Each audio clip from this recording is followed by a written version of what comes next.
Bonjour, l'exposition que vous voyez ici, ça parle de mon travail depuis 20 ans au Cirque du Soleil.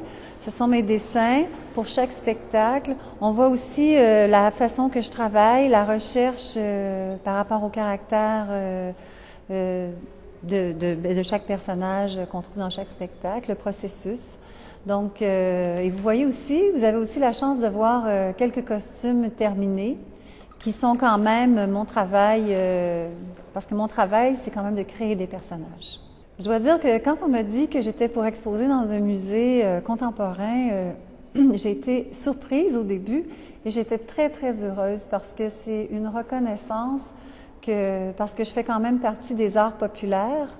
Donc, le Cirque du Soleil est un spectacle qui a fait le tour de la planète, qui a été vu par beaucoup, beaucoup de gens, qui a été aimé.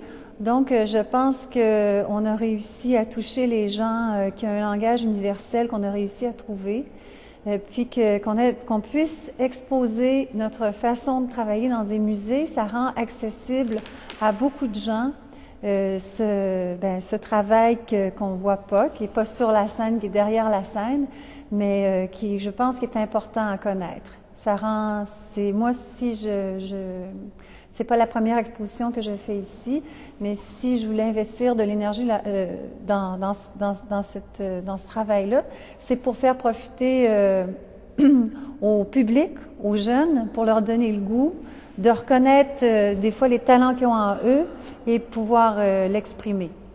Quand je commence à travailler sur un spectacle, l'inspiration première vient de le contexte, c'est-à-dire le lieu où va se donner le spectacle, la personne, les personnes avec qui je vais travailler, le metteur en scène.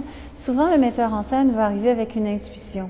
C'est un spectacle de tournée, c'est une chose, parce que c'est un spectacle qui va se promener à travers le monde. C'est un spectacle qui est dans un endroit, c'en est une autre, parce qu'il appartient à un lieu.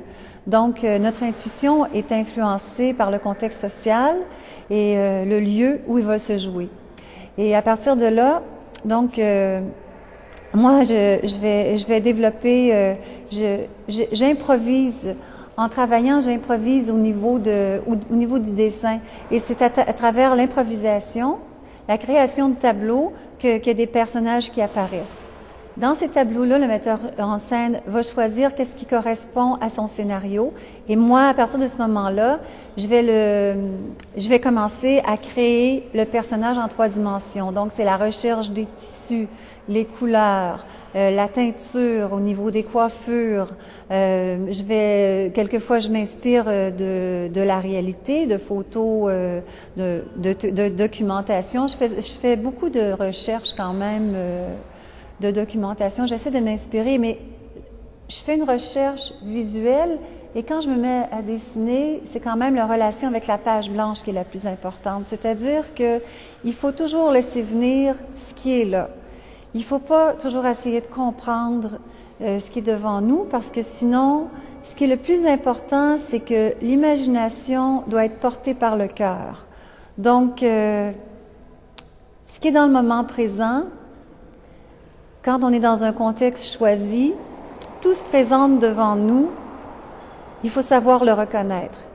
Et à partir du moment où on dessine, il faut suivre où notre main veut aller. Moi, je dirais que c'était ce qui m'a porté depuis 20 ans, en tout cas.